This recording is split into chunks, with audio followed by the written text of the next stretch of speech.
أعوذ بالله من الشيطان الرجيم بسم الله الرحمن الرحيم يا أيها الذين آمنوا كتب عليكم الصيام كما كتب على الذين من قبلكم لعلكم تتقون وقال النبي صلى الله عليه وسلم من صام رمضان إيمانا واحتسابا غفر له ما تقدم من ذنبه رواه البخاري رب اشرح لي صدري ويسر لي أمري واحلل عقدة من لساني يفقهوا قولي اللهم رب زدني علما آمین۔ مبارک ہو مسلمانوں، ماہ رمضان آیا ہے۔ مبارک ہو مسلمانوں، ماہ رمضان آیا ہے۔ خدا پاک کا بھیجا ہوا مہمان آیا ہے۔ خدا نے مرتبہ کتنا دیا اس ماہ اقدس کو، خدا نے مرتبہ کتنا دیا اس ماہ اقدس کو، ہدایت کے لیے اس ماہ میں قرآن آیا ہے۔ معزز حاضرین جماعت، بزرگوں، نوجوان ساتھیوں، عزیز بچوں، پردہ نشین خواتین، اسلامی ماں بہنوں، تمام قسم کی تعریف، بڑائی، حمد و ثنا اس اللہ وحدہ لا شریک، خالق کائنات، مالک ارض و سما کے لیے ہے، جس نے ہمیں اور آپ کو پھر سے اپنی زندگی میں ایک اور مرتبہ رمضان المبارک کا عظیم مہینہ نصیب فرمایا۔ الحمدللہ۔ بعدہ اللہ کے بھیجے گئے تمام نبیوں اور رسولوں پر درود بھیجتے ہیں، بالخصوص نبی آخر الزمان جناب محمد رسول اللہ صلی اللہ علیہ وسلم پر اللہم صلی علیہ اللہم بارک علیہ۔ ماہ رمضان، فضائل و احکام، اس عنوان پر آج مہینے کی مناسبت سے کتاب و سنت کی روشنی میں اللہ سبحانہ و تعالیٰ کی توفیق سے چند گزارشات پیش کروں گا۔ یہ وہ مہینہ ہے جس مہینہ میں اللہ رب العالمین نے بہت ساری فضیلتوں کو اکٹھا کیا ہے۔ اگر ہم اور آپ یہ کہیں کہ رمضان المبارک کا مہینہ یہ نیکیوں کا موسم بہار ہے تو یہ کہنا غلط نہ ہوگا۔ آئیے ہم اس ماہ سے متعلق کتاب و سنت کے حوالے سے چند باتوں کو جاننے کی کوشش کریں گے اور نہایت اختصار کے ساتھ۔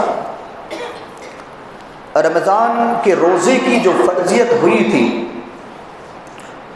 سن 2 ہجری میں، گویا کہ نبی صلی اللہ علیہ وسلم اپنی زندگی میں رمضان کے مہینے کو، اس روزے کو اللہ کے نبی صلی اللہ علیہ وسلم نے 9 مرتبہ پایا۔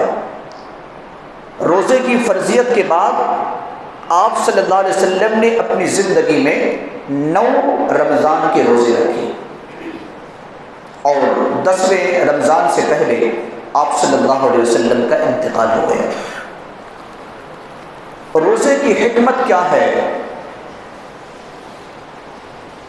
اللہ رب العالمین کی ایک صفت الحکیم ہے۔ الحکیم کا معنی بہت ہی حکمت والا۔ اللہ رب العالمین کی کوئی بات، اللہ رب العالمین کا کوئی کام، اللہ رب العالمین کا کوئی حکم حکمت سے خالی نہیں ہے، اگرچہ وہ حکمت ہمیں سمجھ میں آئے یا نہ آئے۔ شریعت اسلامیہ میں جتنی بھی عبادتیں ہیں اپنی اپنی جگہ پر حکمتیں ہیں، لیکن اللہ رب العالمین نے روزے کی حکمت کو بتایا سورۃ البقرہ کی آیت نمبر 183 میں۔ اللہ رب العالمین نے فرمایا لعلکم تتقون، روزہ اس وجہ سے رکھو تاکہ تم اپنے اندر ایک عظیم صفت کو پیدا کرو، اور وہ صفت کیا ہے؟ تقویٰ ہے، پرہیزگاری ہے۔ تقویٰ وہ صفت ہے جس صفت کے بغیر ایک انسان جنت میں نہیں جا سکتا ہے۔ پرہیزگاری وہ صفت ہے جس کے بغیر انسان اللہ کی قربت نہیں حاصل کر سکتا ہے۔ تقویٰ وہ صفت ہے جس کے بغیر انسان شیطانی مکر و فریب سے بچ نہیں سکتا ہے۔ اور روزہ کی حکمت یہ ہے کہ انسان اپنے اندر اس عظیم صفت یعنی صفت تقویٰ یا صفت پرہیزگاری کو پیدا کر لے۔ رمضان المبارک کا جو مہینہ ہے، کئی خصوصیات اس مہینے میں ہیں، کئی خصوصیات ہیں، لیکن ان میں سے چند موٹی موٹی جو خصوصیات ہیں میں آپ کے سامنے بیان کروں گا۔ سب سے پہلی خصوصیت یہ ہے کہ رمضان المبارک کا مہینہ یہ وہ مہینہ ہے جس میں اللہ رب العالمین نے قرآن مقدس کو نازل کیا۔ اللہ رب العالمین نے سورۃ البقرہ کی آیت نمبر 185 میں ارشاد فرمایا شہر رمضان الذی انزل فیہ القرآن، رمضان وہ مہینہ ہے جس میں قرآن کو نازل کیا گیا۔ جو کتاب ہدایت ہے، جو پوری کائنات کے لیے ہدایت اور رہنمائی کا ذریعہ ہے، اس کتاب کو اللہ رب العالمین نے شوال میں نازل نہیں کیا، ذی قعدہ یا ذی الحجہ میں نازل نہیں کیا، بلکہ اللہ رب العالمین نے اس کتاب کو رمضان المبارک کے ہی کے مہینے میں نازل کیا۔ دوسری خصوصیت یہ ہے کہ یہ مہینہ جہنم سے آزادی کا مہینہ ہے۔ اس مہینے میں کوئی ایسی رات نہیں ہے جس رات میں اللہ رب العالمین جہنمیوں کو جہنم سے آزاد نہ کرتا ہو۔ اللہ رب العالمین سے دعا کریں کہ اللہ رب العالمین ہم تمام لوگوں کا شمار جہنم سے آزاد کردہ لوگوں میں فرمائے، آمین۔ سنن ابن ماجہ کی روایت ہے۔ اسی طریقے سے یہ وہ مہینہ ہے جس مہینے میں جنت کے تمام دروازے کھول دیے جاتے ہیں۔ دوسرے مہینوں میں جنت کے دروازے کھولے نہیں جاتے ہیں۔ یہ وہ مہینہ ہے جس میں جہنم کے تمام دروازے بند کر دیے جاتے ہیں۔ یہ وہ مہینہ ہے جن مہینہ میں سرکش شیاطین کو جکڑ دیا جاتا ہے، قید کر دیا جاتا ہے۔ یہ وہ مہینہ ہے جس میں ایک رات ہے جو 1000 مہینوں کی رات سے افضل ہے۔ یہ وہ مہینہ ہے جس میں جس مہینے میں عمرہ کرنا حج کے برابر ثواب کا ہے۔ تو یہ خصوصیات ہے رمضان المبارک مہینے کی کہ اگر کوئی انسان اس مہینہ کو پاتا ہے تو یہ مہینہ کتنی خصوصیات کا حامل ہے۔ آئیے اب ہم اور آپ دیکھتے ہیں کہ ان مہینوں میں یا اس ماہ میں ہمیں اور آپ کو کیا کام کرنا ہے۔ سب سے پہلا کام روزہ رکھنا ہے، کیونکہ یہ روزہ اسلام کی بنیادی ارکان میں سے ایک رکن ہے اور روزہ رکھنا فرض ہے۔ اور اللہ رب العالمین نے سورۃ البقرہ کی آیت نمبر 183 میں اہل ایمان سے خطاب کیا اور واضح لفظوں میں فرمایا یا ایھا الذین آمنوا کتب علیکم الصیام کما کتب علی الذین من قبلکم لعلکم تتقون، اے ایمان والو تم پر روزے فرض کیے گئے جیسے کہ تم سے پہلے والوں پر فرض کیے گئے تھے تاکہ تم متقی بن جاؤ۔ اللہ رب العالمین نے روزہ کے بارے میں کیا فرمایا کہ یہ روزہ صرف امت محمدیہ پر نہیں بلکہ سابقہ امتوں پر بھی فرض تھا، کما کتب علی الذین من قبلکم، جیسا کہ تم سے پہلے لوگوں پر فرض کیا گیا تھا۔ اب ہم دیکھتے ہیں کہ اگر ہم روزہ رکھتے ہیں تو اس کی فضیلت کیا ہے۔ بہت سارے فضائل کتاب و سنت میں بیان کیے گئے ہیں، ان میں سے چند فضیلتوں کو میں آپ کے سامنے بیان کروں گا۔ سب سے پہلی فضیلت یہ ہے کہ اللہ رب العالمین روزہ رکھنے والے مرد اور روزہ رکھنے والی عورت کے حق میں مغفرت اور اجر عظیم کا وعدہ کیا ہے۔ سورۃ الاحزاب کی آیت نمبر 35 میں اللہ رب العالمین نے والصائمین والصائمات کا لفظ استعمال کیا، روزہ رکھنے والے مرد اور روزہ رکھنے والی عورت۔ اللہ رب العالمین ان تمام کے گناہوں کو معاف کرتا ہے اور اجر عظیم یعنی بڑا اجر کا وعدہ کرتا ہے۔ روزہ کی دوسری فضیلت یہ ہے کہ اللہ رب العالمین اس کا اجر کتنا عطا کرے گا یہ صرف اللہ کو معلوم ہے۔ صحیح مسلم 1151 نمبر کی حدیث ہے، حدیث قدسی۔ اللہ کے رسول صلی اللہ علیہ وسلم فرماتے کہ اللہ تبارک و تعالی نے فرمایا الصوم لی وانا اجزی بہ، روزہ میرے لیے ہے اور میں اس کا اجر دوں گا۔ گویا کہ اللہ رب العالمین کے حکم سے جو فرشتے ہمارے اعمال کو لکھ رہے ہیں، ہماری نیکیوں کو لکھ رہے ہیں، ان تمام نیکیوں کی تو ایک مقدار ہے، لیکن روزہ رکھنے والے کی نیکی کی کوئی مقدار نہیں ہے۔ صرف فرشتے یہ لکھتے ہیں کہ عبداللہ یا عبد الرحمن نے روزہ رکھا ہے، سمیہ یا فاطمہ نے روزہ رکھا ہے، لیکن اللہ رب العالمین کتنا اجر عطا فرمائے گا یہ فرشتوں کو بھی معلوم نہیں، صرف اللہ جانتا ہے۔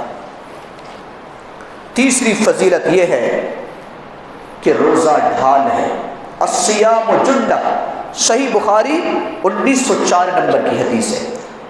ڈھال کس کو کہا جاتا ہے؟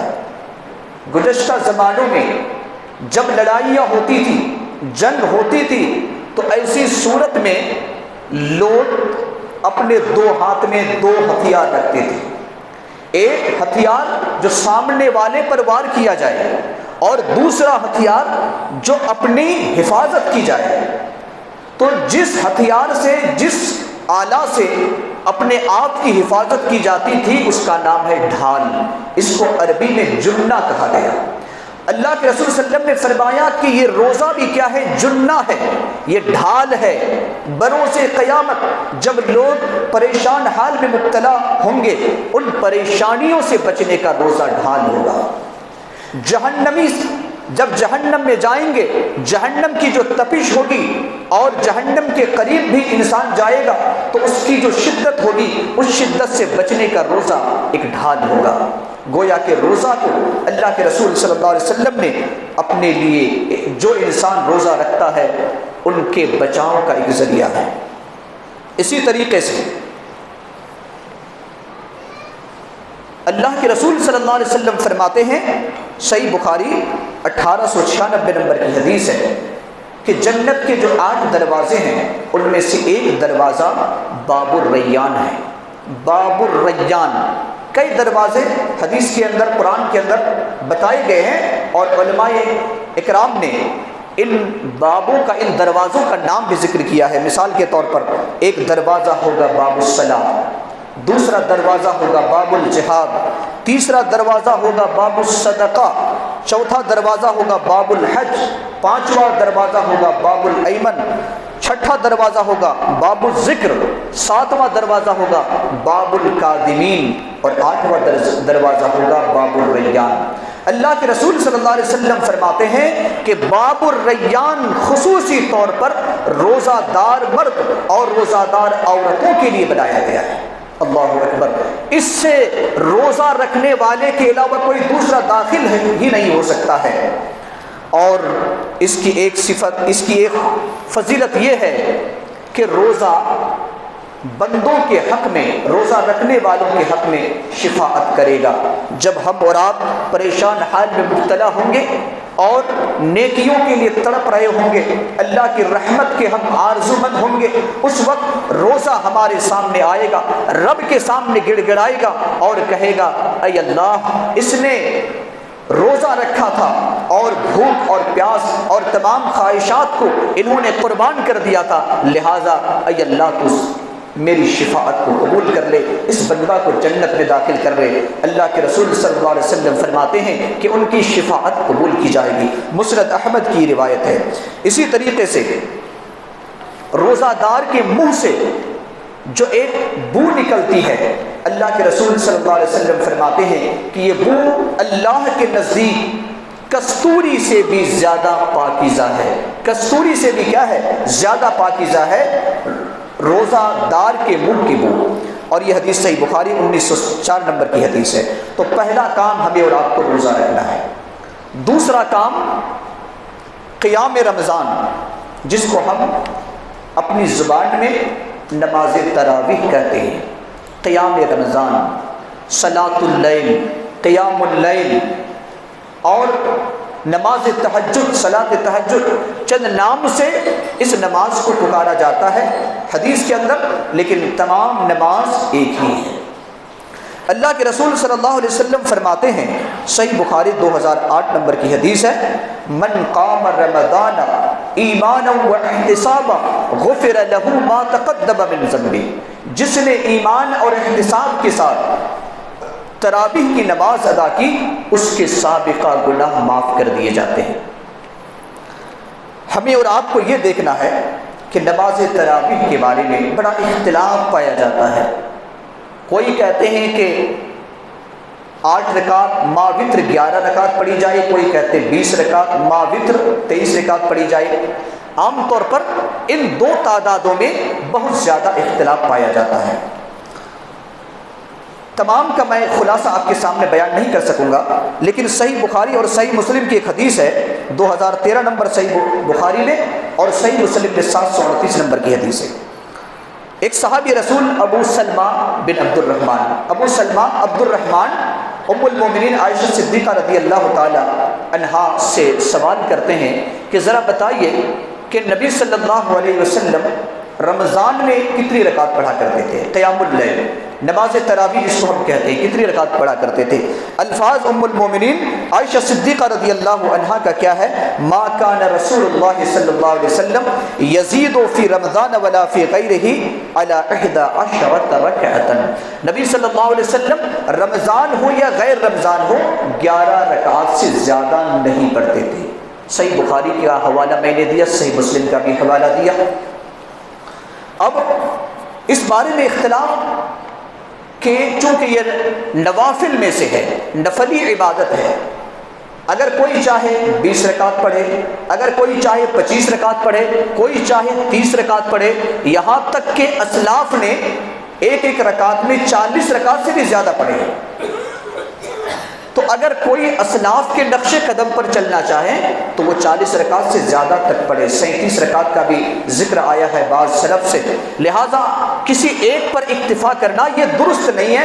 اگر کوئی کہے کہ ہم اسلاف کی سنت پر عمل کریں گے، اور اگر کوئی چاہتا ہے کہ ہم نبی کی سنت پر عمل کریں گے، تو نبی کی جو عبادت ہے کھلے ہوئے الفاظ میں صحیح بخاری اور صحیح مسلم کے اندر موجود ہے کہ آپ صلی اللہ علیہ وسلم نے 11 رکعت سے زیادہ رمضان ہو یا غیر رمضان ہو نہیں پڑھا کرتے تھے. اور اس بات کو علماء احناف نے بھی اپنی اپنی کتابوں میں لکھا ہے.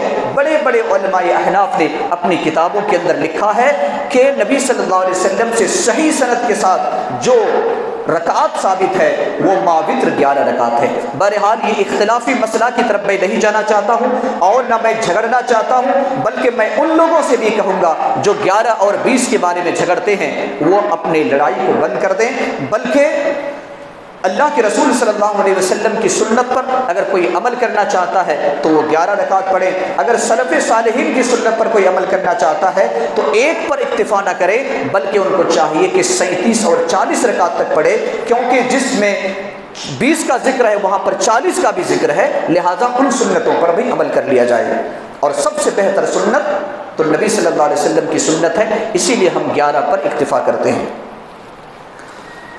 اس مہینہ میں جو خاص طور سے عمل کیا جانا چاہیے وہ ہے تلاوت قرآن، کیونکہ یہ نزول قرآن کا مہینہ ہے. تو گویا کہ قرآن اور رمضان میں ایک گہرا تعلق ہے.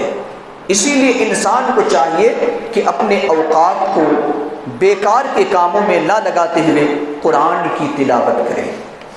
لیکن مسلمانوں پر افسوس ہے کہ اس قرآن سے بھی نہیں جڑتے ہیں، اور بہت سارے ایسے مسلمان بھی ہمارے درمیان موجود ہیں کہ جن کو صحیح طریقے سے عربی میں قرآن بھی پڑھنا نہیں آتا ہے. یہ آج امت مسلمہ پر افسوس ہے کہ جو کتاب ہدایت ہے مسلمان کیسے ہو سکتا ہے وہ انسان جو اس کو قرآن ہی نہ پڑھنا آتا ہو، اتنے لمبی زندگی ملنے کے بعد بھی قرآن نہ پڑھ سکتا ہو؟ ہمارے صحابہ اکرام کی سیرت پڑھیں، کسی نے 40 سال کی عمر میں اسلام قبول کیا، کسی نے 50 سال کی عمر میں اسلام قبول کیا، کسی نے 60 سال کی عمر میں اسلام قبول کیا، اور وہ لوگ حافظ قرآن بھی بن گئے، قرآن کو اچھے پڑھنے والے بن گئے۔ ہم کیسے مسلمان ہیں کہ ہم پیدائشی گھرانے میں مسلمان پیدا ہو کر کے بھی ہم عربی میں قرآن نہیں پڑھ سکتے؟ یہ افسوس کی بات ہے۔ قرآن سے ہمیں اور آپ کو جڑنا چاہیے۔ اسی طریقے سے یہ مہینہ دعا کا مہینہ ہے، یہ مہینہ ذکر کا مہینہ ہے، یہ مہینہ استغفار کا مہینہ ہے۔ دعا کے بارے میں صحیح الجامع کے اندر یہ حدیث موجود ہے کہ اللہ کے رسول صلی اللہ علیہ وسلم فرماتے ہیں 3 قسم کے لوگ ایسے ہیں جن کی دعائیں رد نہیں ہوتی۔ والدین کی دعا اولاد کے حق میں، روزہ دار کی دعا اور مسافر کی دعا۔ یہاں پر روزہ دار کی جو دعا ہے یہ بھی دعا اللہ رب العالمین رد نہیں کرتا، لہٰذا ہم اور آپ اس مہینے میں دعا کا بھی خصوصی اہتمام کریں، اور خاص طور سے جس وقت ہم مغرب سے قبل افطاری کو لے کر بیٹھتے ہیں اس وقت خاص طور سے ہم اور آپ دعا کا اہتمام کریں، کیونکہ وہ ایسا بھی وقت ہے کہ اللہ کے رسول صلی اللہ علیہ وسلم فرماتے ہیں کہ اس وقت بھی جہنمی کو جہنم سے اللہ آزاد کرتا ہے، لہٰذا افطاری کے وقت خصوصی دعا کا اہتمام کریں۔ یہ مہینہ صدقہ کا بھی مہینہ ہے۔ ابن عباس رضی اللہ تعالی عنہ فرماتے ہیں کہ اللہ کے رسول صلی اللہ علیہ وسلم خیر کے کاموں میں بڑھ چڑھ کر حصہ لیتے تھے، لیکن جو مہینہ رمضان کا آتا، جبریل امین آپ سے ملنے کے لیے آتے، اس وقت کان اجود بالخیر من الریح المرسلہ، صحیح بخاری 1902 نمبر کی حدیث ہے۔ آپ اتنے صدقہ کرتے، ریح مرسلہ سے تعبیر کیا گیا، تیز اور تند ہوا کی طرح، جس طریقے سے تیز ہوا چلتی ہے تو گھر کے ہر کونے تک ہوا پہنچ جاتی ہے، گویا کہ آپ کا صدقہ ہر مسکین تک، ہر غریب تک پہنچ جایا کرتا تھا۔ لہذا اس مہینے میں ہم اور آپ صدقہ کا اہتمام کریں، اور اسی طریقے سے اس مہینے میں افطاری کا بھی اہتمام کریں، اس کی بھی بڑی فضیلت ہے۔ آداب روزہ کیا ہے؟ روزہ کے آداب کیا ہیں؟ تو مسلمانوں، روزہ کے آداب میں سے پہلا ادب یہ ہے کہ انسان نیت کرے۔ اللہ کے رسول صلی اللہ علیہ وسلم فرماتے ہیں من لم یثبت الصیام قبل طلوع الفجر فلا صیام لہ، جس نے طلوع فجر سے پہلے، سحری کھانے سے پہلے روزہ رکھنے کی نیت نہ کی، اس کا روزہ ہی نہیں۔ نیت کے بارے میں کیا ہم زبان سے نیت کرتے ہیں؟ جو آج ہمارے معاشرے کے اندر جو الفاظ استعمال کیے جاتے ہیں، کیا یہ درست ہے؟ یہ بات یاد رکھیں کہ یہ قرآن اور حدیث میں کسی جگہ پر اس طرح کے الفاظ نویت بصوم غد، اس طرح کے جو الفاظ استعمال کرتے ہیں، حدیث پاک کی یہ الفاظ نہیں ہیں، یہ حدیث کے الفاظ نہیں ہیں، یہ لوگوں کے الفاظ ہیں۔ اور نیت دل کے ارادے کا نام ہے، زبان میں کہنے کا نام نیت نہیں ہے، کیونکہ دل کی جو جگہ ہے، نیت کی جو جگہ ہے وہ دل ہے، زبان نہیں ہے۔ لہٰذا ہم دل کے اندر نیت کریں، اور ہر روزہ کے لیے الگ الگ نیت کریں، اور خاص طور سے فرض روزہ کے لیے نیت کریں سحری کھانے سے پہلے، لیکن وہ زبان میں نہیں، ہمارے دل کے اندر ارادہ ہونا چاہیے کہ اللہ کا حکم ہے اور اللہ کے حکم کے مطابق ہم روزہ رکھیں گے۔ بعض محدثین اکرام نے یہ بھی کہا ہے کہ اگر سال یعنی رمضان، پہلے ہی رمضان میں اگر پورے مہینے کی بھی نیت کر لیتا ہے تو یہ بھی کافی ہے۔ بہرحال پہلا ادب یہ ہے۔ دوسرا ادب یہ ہے کہ سحری کا اہتمام کریں۔ اللہ کے رسول صلی اللہ علیہ وسلم فرماتے ہیں تسحروا فإن فی السحور برکہ، صحیح بخاری 1923 نمبر کی حدیث ہے، تم سحری کھایا کرو کیونکہ سحری میں برکت ہے۔ سحری اور آذان فجر میں کتنا فاصلہ ہوا کرتا تھا؟ تو حدیث کے مطالعہ سے پتہ چلتا ہے کہ ایک آدمی سحری کھانے کے بعد کم سے کم 50 آیتوں کی تلاوت کر سکتے تھے، اس کے بعد آذان ہوتی تھی۔ اس کا سیدھا سا مطلب یہ ہے کہ آذان سے 5 منٹ پہلے اگر کوئی سحری کھا لیتا ہے تو یہ سب سے بہتر ہے۔ اگر وقت ضرورت کسی انسان کو آذان کے وقت تک سحری کھانا پڑے تو کھا سکتا ہے، نیند نہیں ٹوٹی تھی، کوئی مجبوری تھی جس کی وجہ سے، یہ الگ مسئلہ ہے، ورنہ ایک انسان کو اتنا پہلے سحری کھا لینا چاہیے کہ اس کے بعد اور اذان کم از کم 50 آیتوں کا فاصلہ رہے۔ افطاری کرنی چاہیے، کیونکہ افطاری اور سحری یہ دونوں یہود و نصارہ کے روزے اور مومن کے روزے میں فرق کرتا ہے۔ اور افطار فوراً کر لینا چاہیے جب سورج غروب ہو جائے۔ اللہ کے رسول صلی اللہ علیہ وسلم فرماتے ہیں لا یزال الناس بخیر ما اجل الفطر، لوگ اس وقت تک بھلائی میں رہیں گے جب تک افطاری میں جلدی کریں گے۔ لہذا جیسے معلوم ہو گیا کہ وقت افطار آ چکا ہے، اب مزید انتظار نہ کریں، کیونکہ اگر ہم خیر کے طالب ہیں تو فوراً افطاری کر لیں۔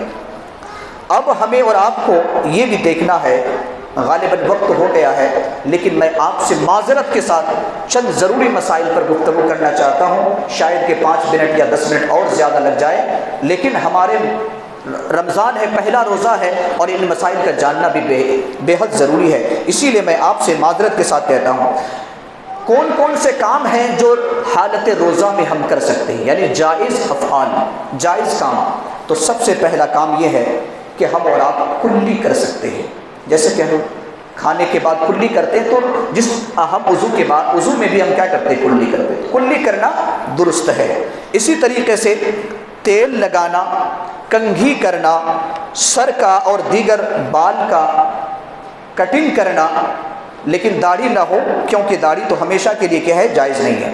اسی طریقے سے ناخن کا تراشنا، خوشبو لگانا، سرما کا استعمال کرنا، حالت جنابت میں روزہ رکھنا، مسواک کرنا، ٹوتھ پیسٹ کا استعمال کرنا، تھوک نگل جانا، ہماری ماں اور بہنیں مہندی لگانا، اور اسی طریقے سے ناک میں دوا ڈالنا، ٹیسٹ کے لیے خون وغیرہ نکالنا، اور ذائقہ چکھنے کے لیے ذائقہ کا چکھنا کہ کسی سالن میں یا کھانا میں نمک زیادہ ہے یا نمک کم ہے، چونکہ اس کا تعلق صرف زبان سے ہوتا ہے، حلق سے اندر نہیں جاتا، تو اتنے شریعت میں گنجائش ہے، یہ سب کام آپ کر سکتے ہیں اور اس میں روزہ کا کوئی حرج نہیں ہے۔ کون کون سے کام ہیں جو روزہ میں حرام ہے؟ ذرا آپ اندر آ جائیے، آپ لوگ ذرا پیچھے کھڑے ہیں، تھوڑا جگہ بنا دیجیے۔ کون کون سے کام ہیں جو حرام ہیں؟ کون کون سے کام ہیں؟ تو سب سے پہلا کام حرام یہ ہے مسلمانوں کہ ہم جھوٹ نہ بولیں۔ جھوٹ بولنا حالت روزہ میں حرام ہے، اس کو اچھی طرح سے یاد کر لیں۔